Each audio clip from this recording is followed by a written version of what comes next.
What's going on, guys? Yeah, Germany was great. I am back stateside. I came back right around mid-Monday afternoon. Germany was cool, man. It was a very good experience, great game. Thrilled and honored to be a part of it, and the people were very cool. I think there's a lot I certainly could take from like the culture over there that kind of lives in the moment a little bit more than I do. So it was a really cool experience. You're an ex-player. Do locker rooms, and I know no one's going to go out there and intentionally tank or try to lose, but do locker rooms look at that and say, wow, this is a rough year. The bye week's coming up. I just have one more week until my vacation. Like, I know a lot of us in the working world look at it that way. Do players look at it that way too?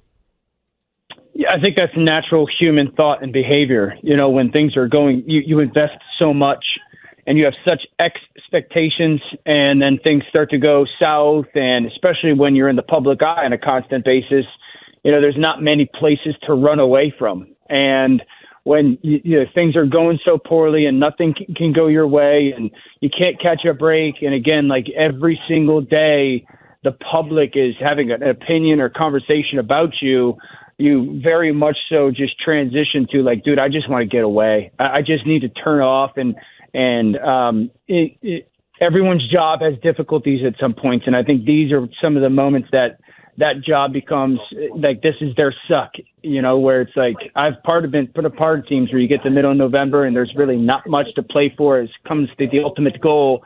And you're just starting to think about when's the bye, or, you know, when's this season going to be over? Where is vacation going to go? If you have a family, it's an unfortunate, like, human reaction. Dan, do you think that there is anything that Mac can do with his play, with his leadership, his behavior around the building that can ensure that he'll be the starting quarterback for the Patriots next year in this second half of this season? Yeah, I think that there's absolutely things that you can do when it comes to like, hey, when it's really bad, who are you? What kind of leader are you? Because you reveal yourself, and the organization and the teammates can then bank on, hey, no matter what, he's this person on a daily basis, or no matter what, we know that we're going to get his absolute best, or he never checked out. And so that absolutely matters.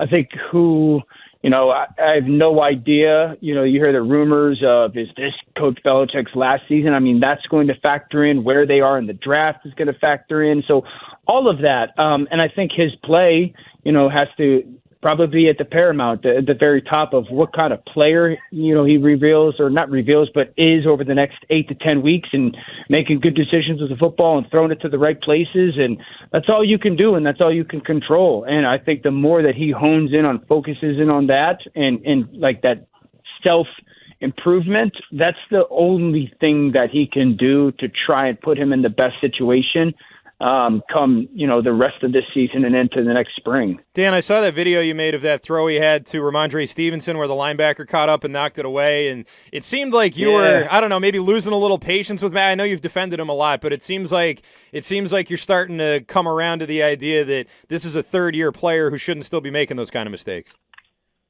Yeah, both of those things can be true.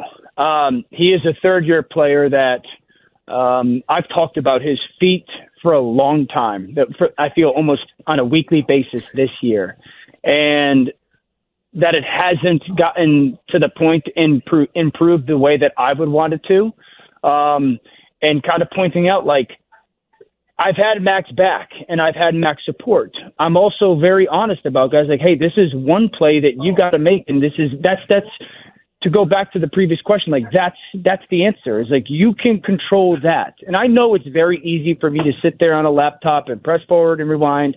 I'm not the person in the pocket. And I've been there though, and I understand how hard it is. And I think that is something that you sit there and go, like, from the outsider's perspective, I want to see Mac get better at that. I do. I want to see Mac get to that point where the fadeaway throw isn't the norm, or isn't the thing that is happening more often than it's not. Sometimes it has to happen, and he's capable of it. But it doesn't have to happen all the time. And I know that there's a little bit of pressure from that defensive tackle. You're like, well, No, I want to see your back foot in the ground, because when it's in the ground, you could throw it, man. And it's not losing faith. It's just, again, like part of my job. This is why I say this all the time to people when everyone's like, "You're such a quarterback apologist." No, I'm not. My job is not to tell people a guy is good and sucks or he's great and is. My job is to say why they're playing well or why they are not, and kind of have a conversation around that. And so while I sit there and I tell the truth about what's going on around Mac Jones, I can also sit there and point out, hey, these are things that like we have to fix. Or like you're hurting yourself not only this year, but in your future career. Talking to Dan Orlovsky, ESPN. He joins us every Wednesday at 3:30 here on Jones and Mego with Arcand on WEEI. If he doesn't get those things fixed, Dan, I'm curious if the Patriots go into the draft and seek another quarterback after 3 years with Mac Jones. Do you think that's a reality, especially if they're drafting highly? Who knows the next time they'll be up high in the draft again. You said yes to that. So, okay, you do think it's a reality. Who are some of the names they could be looking at? Who do you see as a potential fit? Yeah, I mean, the number 1 and number 2 pick in the draft is going to be Caleb Williams and Drake Maye. I don't know the order, but those two guys will be the number 1 and number 2 pick. It could be Drake first, Caleb first. I don't know. I think the third quarterback that gets taken is J.J. McCarthy out of Michigan. Incredible athlete, has played a ton of high-level college football. He's run a pure NFL-style offense, wildly talented player when it comes to driving the ball into windows, and the athleticism is premier. You're probably then looking at like a Michael Pennix from Washington, who's a pretty pure thrower, lefty, very twitchy arm, played in a spread-out football system, understands leverage and different types of trajectory throws. But that, again, that's also attached to, where they're picking, who the coaches are, if they change, and obviously that's a complete hypothetical for me, but I don't know if New England is there yet, but I do think, yes, that's just the nature of the NFL is, hey, if the team's doing poorly and the quarterback that they believe that they have questions on, because then here's the tough spot is it's year 3. Let's live in a world where Mac is fine for the rest of the year, right?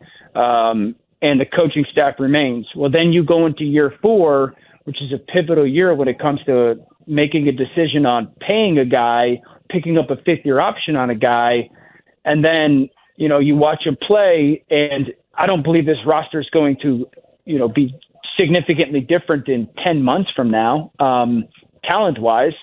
So then you can get yourself into almost like a Giant situation where, the quarterback played good. Oh, now we have to pay him because everyone says we have to. And now you sit there and go, whoa, we overpaid a lot for an okay player.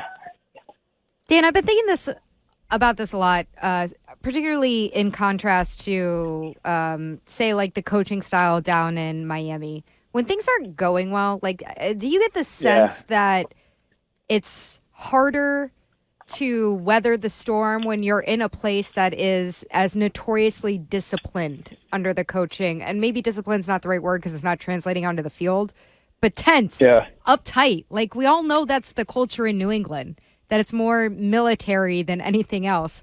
Does that carry on to the field at all when things are bad? Do you know what I'm saying? Does it melt into any of the anxiety or some of the negativity of the team? Yeah, I mean, pressure and expectation is real. I think that it's all individualized, though. Like, sometimes that's really good for certain players, and sometimes certain players just don't function in that way. I think sometimes a coach and organization has gone about handling certain situations in a specific way, and they've seen it work. And so they go, well, we'll just do it this way because it's been done that way in the past, and it was successful. And that doesn't mean just because it worked for this certain player situation, it's going to work for others. And so I think that it's so unique to like the specific people that are a part of it. It could be beneficial. It could be detrimental. All right, we'll leave it there. He's Dan Orlovsky of ESPN. You can join us, or he joins us rather, every week here on Jones and Mego with Arcand. You can check him out all over ESPN, whether it's NFL Live, whether it's Get Up, First Take. Dan, we appreciate the time here on WEEI. We'll talk to you next Wednesday. Thanks, Dan. Thanks, guys. Thank you, Dan. Dan Orlovsky, as all our guests, joins us on the Harbor One Hotline.